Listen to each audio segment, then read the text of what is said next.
જો તમે બજારમાંથી ઘી ખરીદી રહ્યા છો તો આ સમાચાર અચૂક જોઈ લેજો। બજારમાંથી કોઈ પણ ખાધી ચીજો ખરીદતા પહેલા એકવાર ચેક જરૂર કરી લેજો, કારણ કે નકલ અને ભેળસેળ તમારા આરોગ્યને નુકસાન પહોંચાડી શકે છે। અમદાવાદમાં આવા જ શંકાસ્પદ ક્રીમનો જથ્થો ઝડપાયો। એએમસીના ફૂડ વિભાગે કાર્યવાહી કરી આ જથ્થો પકડ્યો છે। શહેરના નરોડા ખાતે આવેલા શ્રીનાથ એસ્ટેટમાંથી આ શંકાસ્પદ ક્રીમનો જથ્થો ઝડપાયો। આ દરોડામાં એએમસીએ અંદાજિત 1200 કિલો ક્રીમનો જથ્થો પકડ્યો છે। એએમસીના આરોગ્ય વિભાગના મતે આવા શંકાસ્પદ ક્રીમમાંથી નકલી ઘી બનતું હોવાની પ્રાથમિક માહિતી છે। શિવ શંભુ ડેરી પ્રોડક્ટ્સ નામની ચાલતી આ કંપનીમાં આવા શંકાસ્પદ ક્રીમને બનાવવા મિલ્ક પાવડર અને પામોલિન તેલનો ઉપયોગ કરાતો હતો। એટલું જ નહીં, ફેટ અને વજન વધારવા માટે પામોલિન તેલનો ઉપયોગ થતો હતો। તપાસમાં ખુલ્યું છે કે તમામ વસ્તુને એકત્ર કરીને ક્રીમના નામે માર્કેટમાં વેચાણ થતું હતું। હાલમાં એએમસીના ફૂડ વિભાગની ટીમે સેમ્પલ લઈને લેબમાં મોકલ્યા છે। સાથે જ ડેરીનું લાયસન્સ પણ રદ કરી દીધું છે। આધ્યાત્મિક દ્રષ્ટિએ જેનું સૌથી મહત્વ છે તેવી ચૈત્રી નવરાત્રીનો આવતીકાલે પ્રારંભ થઈ રહ્યો છે। 30 એપ્રિલથી ચૈત્રી નવરાત્રીનો પ્રારંભ થઈ રહ્યો છે। આધ્યાત્મિક દ્રષ્ટિએ ચૈત્રી નવરાત્રીનું ઘણું મહત્વ છે, ત્યારે મહેસાણાના સુપ્રસિદ્ધ તીર્થધામ બહુચરાજી મંદિરે પણ નવરાત્રી પહેલા પ્રક્ષાલન વિધિ યોજાઈ, જેમાં માતાજીના ગર્ભગૃહ અને માતાજીની 7 વારની અલગ અલગ સવારીની પ્રક્ષાલન વિધિ યોજાઈ। 30મી વિધિ વિધાન મુજબ ઘટ સ્થાપન વિધિ યોજાશે। ચૈત્રી નવરાત્રી દરમિયાન શતચંડી યજ્ઞ, પલ્લીખંડ સહિતના ધાર્મિક વિધિ વિધાન થશે। દર વખતની જેમ આ વખતે ભક્તો માતાજીના દર્શનનો લાભ લેશે। દર વર્ષે ચૈત્રી પૂનમના દિવસે 15 લાખથી વધુ ભક્તો મા બહુચરના પાવનકારી દર્શનનો લાભ લેતા હોય છે।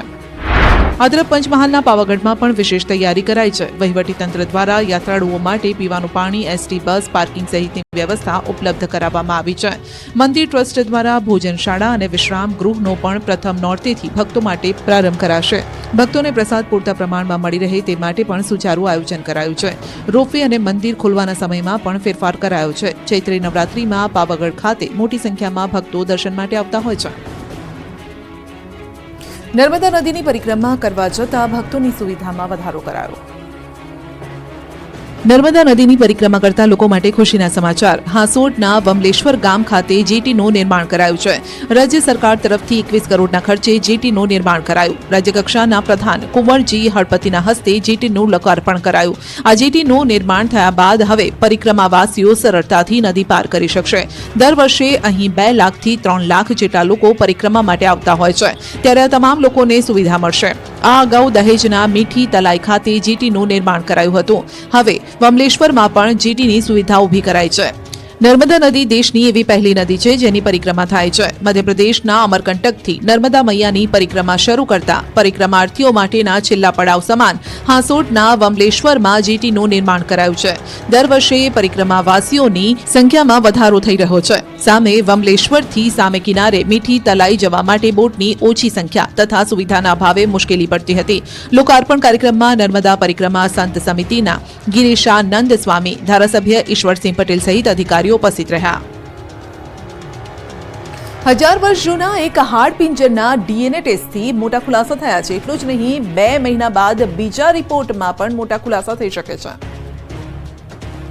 ઐતિહાસિક નગરી વડનગરમાં વર્ષ 2019માં ઉત્ખનન દરમિયાન ભારતીય પુરાતત્વીય વિભાગને એક યોગ મુદ્રામાં એક કંકાલ મળી આવ્યું હતું। પ્રાથમિક અનુમાન મુજબ આ કંકાલ 1000 વર્ષ જૂનું હોવાનું અનુમાન લગાવવામાં આવ્યું હતું, જે બાદ લખનૌના બિરબલ સાહની ઇન્સ્ટિટ્યૂટ ઓફ આર્કિયોલોજીમાં ડોક્ટર નીરજ રાય ગુપ્તા દ્વારા આ ડીએનએ ટેસ્ટ કરવામાં આવ્યો હતો। ટેસ્ટ દરમિયાન આ કંકાલના દાંત અને કાનના હાડકાના સેમ્પલ લેવામાં આવ્યા હતા અને ટેસ્ટ કરાતા તેમાં ચોંકાવનારા ખુલાસા થયા છે। લખનૌથી આવેલા રિપોર્ટ મુજબ યોગ મુદ્રામાં મળી આવેલા આ કંકાલ 1000 વર્ષ જૂનું હોવાનું સામે આવ્યું છે। હવે અન્ય વૈજ્ઞાનિક પરીક્ષણોમાં આ રિપોર્ટ પ્રાચીન રહસ્યમય નગરી વડનગરના ભેદ ઉકેલવામાં મદદ કરી શકે છે। પ્રાથમિક અનુમાન મુજબ આ કંકાલની જગ્યાએ વર્ષો પહેલા બૌદ્ધ યોગ સાધના કેન્દ્ર હોવાની સંભાવના સેવાઈ રહી છે। ભૂતકાળમાં ભારતના વિવિધ રાજ્યો અને મધ્ય એશિયામાંથી પણ લોકો અહીં આવતા હોય છે અને યોગ મુદ્રામાં મળેલું કંકાલ આ વાતને સમર્થન આપે છે। જો કે કંકાલના કાર્બન ડેટિંગ સહિતના અન્ય વૈજ્ઞાનિક પરીક્ષણો પણ કરવામાં આવી રહ્યા છે, જેથી વિગતવાર ડીએનએ રિપોર્ટ આવનારા સમયમાં આવશે અને આ અંગે અન્ય તથ્યો પણ સામે આવશે। સૌરાષ્ટ્રવાસીઓને આજે મોટી ભેટ મળી છે। 3 વર્ષથી પેસેન્જર ફ્લાઇટ વિહોણા એરપોર્ટને મળી વિમાની સેવા। 3 વર્ષ સુધી પેસેન્જર ફ્લાઇટ વિહોણા એરપોર્ટ પર આખરે આજથી ફરી એક વિમાની સેવા શરૂ થઈ। એક પણ પેસેન્જર ફ્લાઇટ વગર પોરબંદર એરપોર્ટ છેલ્લા 3 વર્ષથી શોભાના ગાંઠિયા સમાન હાલતમાં હતું। ફ્લાઇટ વગરના એરપોર્ટની સુરક્ષા અને જાળવણીનો મોટો ખર્ચ સરકાર ઉઠાવી રહી હતી, ત્યારે આટલા વર્ષો બાદ ફરી એકવાર પોરબંદર મુંબઈ પોરબંદર વચ્ચે સ્પાઇસ જેટની ફ્લાઇટ કાર્યરત થઈ છે. આ ફ્લાઇટ પોરબંદર મુંબઈ પોરબંદર વચ્ચે સપ્તાહમાં 2 દિવસ ઉડાન ભરશે. આજે પ્રથમ દિવસે મુંબઈથી પોરબંદર આવેલ પેસેન્જર તથા અહીંથી મુંબઈ જઈ રહેલા પેસેન્જરનું એરપોર્ટ ઓથોરિટી તથા ફ્લાઇટ કંપની દ્વારા સ્વાગત કરવામાં આવ્યું. પોરબંદરથી મુંબઈ 5,600 થી લઈને 6,000 સુધી ભાડું રહેશે. અઠવાડિયામાં 2 વખત મંગળવાર અને ગુરુવારે ફ્લાઇટ ઉડાન ભરશે. મુંબઈથી સવારે 11:35 કલાકે ફ્લાઇટ ઉડાન ભરશે અને બપોરે 1 કલાકે પોરબંદર એરપોર્ટ ખાતે આવશે અને 1:25 કલાકે મુંબઈ જવા રવાના થશે. સામાન્ય રીતે મહાત્મા ગાંધીના જન્મસ્થળ અને કૃષ્ણ સખા સુદામાની જન્મભૂમિ હોવાના કારણે અનેક પ્રવાસીઓ અહીંની મુલાકાતે આવતા હોય છે, ત્યારે ફ્લાઇટની સેવાથી અનેક પ્રવાસીઓને લાભ થશે. ખેડૂતો માટે માઠા સમાચાર આવી રહ્યું છે ફરી માવઠું. ગુજરાતમાં ફરી માવઠાની આગાહી. 2 દિવસ બાદ થશે કમોસમી વરસાદ. ગુજરાતના ખેડૂતો માટે માઠા સમાચાર. ભર ઉનાળે માવઠાની આગાહી. ગુજરાતના ખેડૂતો માટે ફરી એક વખત ચિંતાના સમાચાર આવ્યા છે. ગુજરાતમાં કાળઝાળ ગરમી વચ્ચે માવઠાની આગાહી થઈ છે. હવામાન વિભાગે આ આગાહી કરી છે. પવનની દિશા સતત બદલાઈ રહી છે, જેના કારણે મહત્તમ તાપમાનમાં વધઘટની સાથે કમોસમી વરસાદની આગાહી કરાઈ છે. ગુજરાતના વાતાવરણમાં પલટો આવશે અને સામાન્યથી મધ્યમ વરસાદ થઈ શકે છે. 31 માર્ચથી 2 એપ્રિલ સુધી માવઠાનો રાઉન્ડ. ગાજવીજ તેજ પવન સાથે માવઠું થશે. 40 કિલોમીટરની ઝડપે પવન ફૂંકાઈ શકે છે. સામાન્યથી મધ્યમ વરસાદ થઈ શકે છે. હવામાન વિભાગના મતે તાપમાન 2 થી 3 ડિગ્રી વધશે, પરંતુ મહારાષ્ટ્ર ઉપર એક ટ્રફ સક્રિય થયું છે, જેના કારણે 31 માર્ચથી 2 એપ્રિલ સુધી ગુજરાતના વાતાવરણમાં પલટો આવશે. તેમજ દક્ષિણ ગુજરાત, ઉત્તર ગુજરાત, સૌરાષ્ટ્રના અમુક જિલ્લામાં થંડરસ્ટોર્મ સાથે સામાન્ય વરસાદ થશે. 31 માર્ચે નર્મદા, તાપીમાં વરસાદની આગાહી. 1 એપ્રિલે વીજળીના કડાકા ભડાકા સાથે તેજ પવન સાથે વરસાદ તૂટી પડશે. 40 કિલોમીટરની ઝડપના પવન સાથે સામાન્યથી મધ્યમ વરસાદ થઈ શકે. 1 એપ્રિલે છોટાઉદેપુર, નર્મદા, સુરત, ડાંગ, નવસારી, વલસાડ, તાપી, ગીર સોમનાથ, દાદરા નગર હવેલી, અમરેલી, ભાવનગરમાં સામાન્યથી મધ્યમ વરસાદની શક્યતા છે. 2 એપ્રિલે સાબરકાંઠા, અરવલ્લી, મહીસાગર, દાહોદ, પંચમહાલ, ખેડા, આણંદ, વડોદરા, છોટાઉદેપુર, ભરૂચ, નર્મદા, સુરત, તાપી, નવસારી, વલસાડ, ડાંગ, બોટાદ, ભાવનગર, અમરેલી, ગીર સોમનાથમાં સામાન્યથી મધ્યમ વરસાદની આગાહી છે. ભર ઉનાળે માવઠાની આગાહીને લઈને ખેડૂતોમાં ચિંતા. થંડરસ્ટોર્મ એક્ટિવિટીના કારણે ભારે પવન ફૂંકાતો હોય ત્યારે ભારે પવનના કારણે બાગાયતી પાકને નુકસાન થવાની ભીતિ.